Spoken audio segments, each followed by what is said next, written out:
ការគ្រប់គ្រងស្មៅនៅក្នុងស្រែប្រាំងគឺយើងមានពីរវិធីបាទវិធីទី1គឺយើងប្រើបាញ់ឃុំគ្រាប់ស្មៅហើយវិធីទី2គឺយើងបាញ់ស្មៅលើឬក៏ចាំវាដុះមកហើយចាំយើងបាញ់ថ្នាំ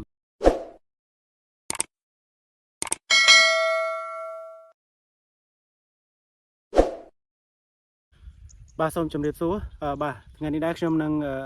មកធ្វើការបង្ហាញវិធីសាស្ត្រដ៏ត្រឹមត្រូវបំផុតសម្រាប់ក្នុងការគ្រប់គ្រងស្មៅនៅក្នុងស្រែប្រាំងចំពោះស្មៅនៅក្នុងស្រែប្រាំងយើងភាគច្រើនខ្ញុំឃើញមានប្រភេទស្មៅកន្ទុយឆ្កែកន្ទុយក្ងោកបាទកន្ទុយក្ងោកដូចជាអត់សូវមានទេប៉ុន្តែភាគច្រើនមានកន្ទុយឆ្កែចចហើយនិងប្រភេទស្មៅកក់កាឌីឬកក់ផ្នែកក្តាមបាទទៅតាមតំបន់ដែលគេហៅបាទអាចមានសម្បូរទៅដោយពីរហ្នឹងបាទហើយវិធីសាស្ត្ររបស់យើងគឺមាន2ករណីបាទទី1គឺយើងត្រូវធ្វើការបាញ់ឃុំគ្រាប់ស្មៅយើងក្រោយព្រោះបានរយៈពេល2ថ្ងៃទៅ3ថ្ងៃគឺយើងអាចធ្វើការបាញ់ឃុំគ្រាប់ស្មៅហើយវិធីសាស្ត្រទី2គឺយើងធ្វើការបាញ់គេហៅថាបាញ់ស្មៅលើបាទគឺចាប់ពីអាយុបាទ7ថ្ងៃរហូតដល់ស្រូវអាយុបាទកន្លះខែបាទគឺយើងធ្វើការបាញ់ថ្នាំស្មៅបាទយល់ល្អយើងធ្វើការបាញ់ថ្នាំស្មៅកុំឲ្យលើសពីកន្លះខែឬក៏20ថ្ងៃអីបើកាលណាលើសពីហ្នឹងគឺយើងត្រូវធ្វើការបន្ថែមនៅថ្នាំយើងបាញ់ថ្នាំអស់ច្រើនបាទហើយប្រសិទ្ធភាពក៏វាមិនសូវដូចបាញ់នៅពេលដែលស្មៅតូចនោះផងដែរបាទចំពោះការបាញ់ឃុំគ្រាប់ស្មៅ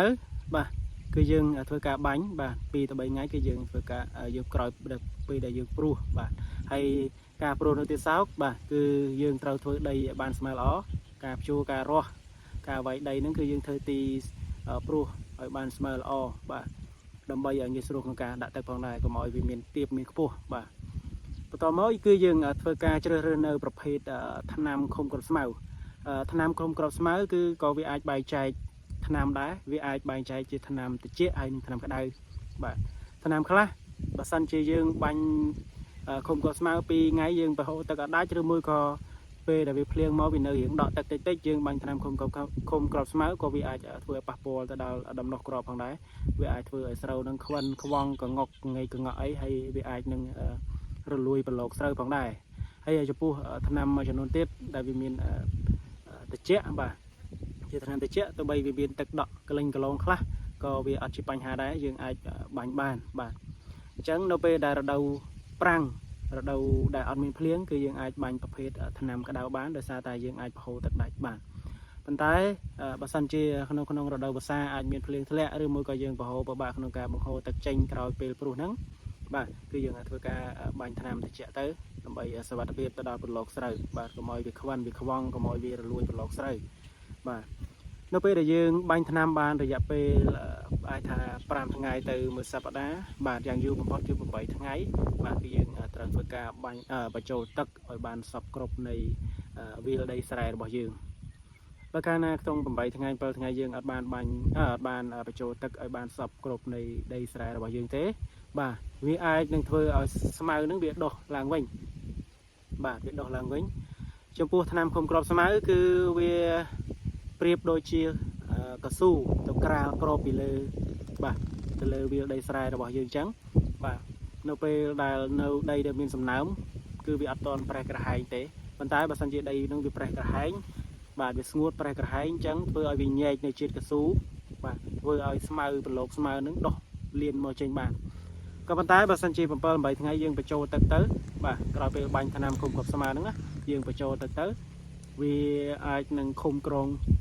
ស្មៅបានជាតិល្អបាទ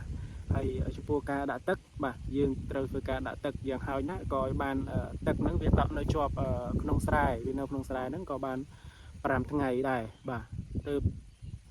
ការគុំក្រងស្មៅហ្នឹងគឺជាប់បានល្អបាទទៅពេលដែលឧទាហរណ៍ថាបើសិនជាយើងបញ្ចូលទឹកមែនប៉ុន្តែបាន1ថ្ងៃ2ថ្ងៃវាដាច់ទៅវិញដាច់ទឹកទៅវិញអញ្ចឹងគឺដោយសារតែស្រូវនៅតូចដីស្រែរបស់យើងគឺមានចន្លោះប្រហោងបាទមានចន្លោះប្រហោងវាអាចធ្វើឲ្យស្រូវធ្វើឲ្យគ្រាប់ស្មៅនឹងអាចដុះចេញមកបាន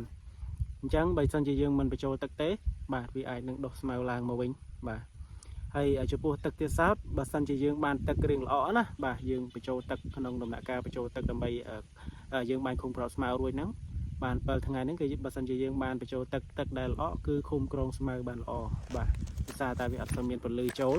បាទកាលណាមានពន្លឺចូល បើសិនជាអត់មានពលិចូលវាឃុំក្រងស្មៅបានល្អជាងបាទហ្នឹងហើយមួយទៀតគឺយើងវិធីសាស្ត្រមួយទៀតគឺការបាញ់សម្រាប់ស្មៅបាទនៅពេលដែលយើងមិនបានបាញ់បាទមិនបានបាញ់ថ្នាំស្មៅបាទមិនបានបាញ់ឃុំគ្រាប់ស្មៅណាយើងទៅឲ្យស្រូវហ្នឹងអាយុអាច7ថ្ងៃ10ថ្ងៃកន្លះខែតាមជាក់ស្ដែងបាទគឺយើងអត់បានបាញ់គឺចឹងគឺយើងធ្វើការបាញ់សម្រាប់ស្មៅឬក៏គេហៅថាបាញ់ស្មៅលើបាទយល់ល្អបាញ់ថ្នាំស្មៅលើហ្នឹងគឺយើងបាញ់ស្រូវអាយុបាទ10ថ្ងៃទៅបាទ10ថ្ងៃជាធម្មតាគឺយើងអាចបាញ់7ថ្ងៃទៅ10ថ្ងៃបាទកំឡុងពេលហ្នឹងគឺប្រសិទ្ធភាពថ្នាំល្អបាទហើយគឺយើងបាញ់ដូចគ្នាដែរថ្នាំស្មៅគឺយើងអាចជ្រើសរើសប្រភេទថ្នាំស្មៅផ្សេងដែលមានប្រសិទ្ធភាពបាទប៉ុន្តែខ្ញុំខាងក្រុមហ៊ុន UPL ក៏មានថ្នាំស្មៅមួយប្រភេទដែរដែលល្អបាទនោះគឺ STEM បាទ STEM 80WG ដែលយើងធ្វើឡើងដើម្បីសំខាន់បំផុតក្នុងការបាញ់ថ្នាំស្មៅលើបាទគឺស្រូវអាយុពី7ថ្ងៃទៅកន្លះខែគឺយើងធ្វើការបាញ់ថ្នាំឃុំបាញ់ថ្នាំ STEM នឹងឯងបាទតែប្រសិទ្ធភាពខ្ពស់បំផុតគឺបាញ់ស្រូវអាយុស្មៅអាយុ7ថ្ងៃទៅ10ថ្ងៃគឺមានប្រសិទ្ធភាពខ្ពស់មែនតើបាទគឺយើងប្រើតែមួយកញ្ចប់មួយធុងទេបាទក្នុង10អាអញ្ចឹងគឺយើងប្រើ10កញ្ចប់ក្នុង1ហត្តាបើសិនជាយើងដាក់ដ្រូនអាចបាញ់8កញ្ចប់ទៅ10កញ្ចប់ប៉ុន្តែបើសិនជាយើងបាញ់ដៃគឺយើងព្យាយាមបាញ់ឲ្យបាន10ធុងហើយក្នុងមួយធុងគឺយើងប្រើមួយកញ្ចប់ទៅបាទអញ្ចឹងបានន័យថា1ហត្តា10កញ្ចប់បាទគឺយើងបាញ់ទៅគឺវាអាចឃុំក្រងវាអាចកម្ចាត់ស្មៅប្រភេទទូទៅមានដូចជាស្មៅកក់ផ្នែកក្តាមឬកក់កាឌៀហ្នឹងហើយគឺយើងអាចបាញ់សម្រាប់ប្រភេទស្មៅកន្ទុយឆ្កែចចប់ផងដែរបាទហើយនឹងប្រភេទកន្ទុយកង្កោកក៏អាចកម្ចាត់បានដែរបាទនៅពេលដែលយើងធ្វើការបាញ់ឃុំបាញ់សម្រាប់ស្មៅបាទយើងប្រើ STEM ណាយើងប្រើ STEM គឺយើងបាញ់សម្រាប់ស្មៅបានរយៈពេល2ទៅ3ថ្ងៃបាទគឺយើងធ្វើការបញ្ចូលទឹកដូចគ្នាគឺយើងបញ្ចូលទឹកឲ្យបានគ្រប់គ្រាន់បាទហើយស្រែផងដែរគឺយើងត្រូវតែធ្វើដីស្មៅក្នុងការធ្វើដីស្មៅទៅការកម្ចាត់ស្មៅរបស់យើងគឺមានប្រសិទ្ធភាពបាទហើយនៅពេលដែលយើងបាញ់ថ្នាំ STEM បានសម្រាប់ស្មៅបានរយៈពេល2ទៅ3ថ្ងៃគឺយើងបញ្ចូលទឹកបាទឲ្យសពនៃដីស្រែទាំងអស់បាទឲ្យសពនៃដីស្រែទាំងអស់កុំឲ្យវាមានកន្លែងខ្លះ